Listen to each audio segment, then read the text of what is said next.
तुळजाभवानी मंदिरासंदर्भातली एक मोठी बातमी। तुळजाभवानी मंदिराच्या गाभाऱ्याला तडे गेलेत। पुजारी मंडळानं दुरुस्तीची त्यामुळे मागणी केली आहे। जिल्हाधिकाऱ्यांकडे पुजारी मंडळानं एक निवेदन दिले आणि या निवेदनावर 5000 नागरिक पुजाऱ्यांच्या सह्या आहेत। महत्त्वाची बातमी आहे, संपूर्ण महाराष्ट्राची आराध्य देवता तुळजाभवानी मातेच्या गाभाऱ्याला अशा प्रकारे तडे गेलेले आहेत। मंदिराच्या गाभाऱ्यात तडे गेल्याची दृश्य दिसतात। आई तुळजाभवानीची मूर्ती, शिखर आणि गर्भ गाभाऱ्याला हा धोका निर्माण झाला आणि त्यामुळे तिथल्या पुजाऱ्यांनी अशा प्रकारे निवेदन दिलेले आहे। आमचे प्रतिनिधी ज्ञानेश्वर पतंगे सध्या आपल्याबरोबर थेट जोडले गेलेत। आणखी सविस्तर माहिती जाणून घेऊया। ज्ञानेश्वर, ही मोठी बातमी आहे, संपूर्ण महाराष्ट्रवासियांचे हे आराध्य दैवत आहे तुळजाभवानीचं मंदिर आणि मंदिराच्या गाभाऱ्याला तडे गेलेले आहेत। पत्र या संदर्भातलं एक निवेदन दिलेलं आहे तिथल्या पुजारी मंडळांनी आणि गावकऱ्यांनी। काय नेमकं झालेलं आहे?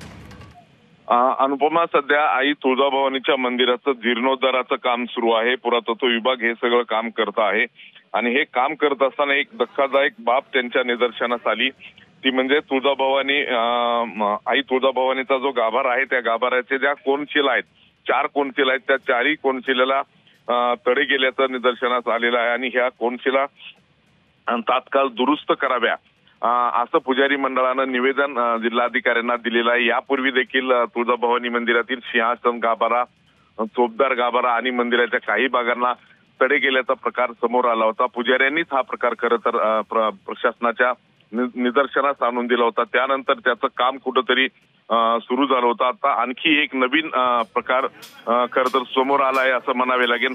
या जो मुख्य गाभारा आहे आई तुळजाभवानीचा, त्याचे जे 4 पिलर आहेत आणि त्या पिलरवर हे सगळं मंदिर उभारलं गेलेलं आहे, त्या पिलरला तडे गेले असल्यामुळं मंदिर आणि एकंदरीत तुळजाभवानीच्या मूर्तीला देखील धोका निर्माण झाल्याचं या निवेदनामध्ये म्हटलेलं आहे। ह्या निवेदनामध्ये त्यांनी जिल्हाधिकाऱ्यांना आणखी एक सूचना केलेल्या आहेत की हा प्रकार अत्यंत गंभीर आहे, त्यामुळं त्याच्यावर तात्काळ तुम्ही गांभीर्यानं बघा आणि कारवाई करा असं त्यांनी निवेदन दिले। काही दिवसापूर्वी पुजारी मंडळाने एक सह्याची मोहीम हाती घेतली होती, त्यामध्ये त्यांनी तुळजाभवानीचं मंदिराच्या अनुषंगाने जी कामं सुरू आहेत ती चांगल्या दर्जाची व्हावी अशा पद्धतीचं ते नियोजन होतं आणि 5000 लोकांच्या सह्याचं निवेदन काल त्यांनी जिल्हाधिकाऱ्यांना दिलेलं आहे। सध्या हे काम खरं तर पुरातत्व विभाग करत आहे। ह्या सगळा जो निर्णय आहे तो पुरातत्व विभाग घेणार आहे। पुरातत्व विभाग हे सगळे कामं करत असताना जी एक नियमाला एक पट्टी लावता आहे, त्यामुळे ह्या ज्या मागणीकडे ते कसं बघतंय आणि हे काम किती लवकर होतं हे पाहावं लागेल।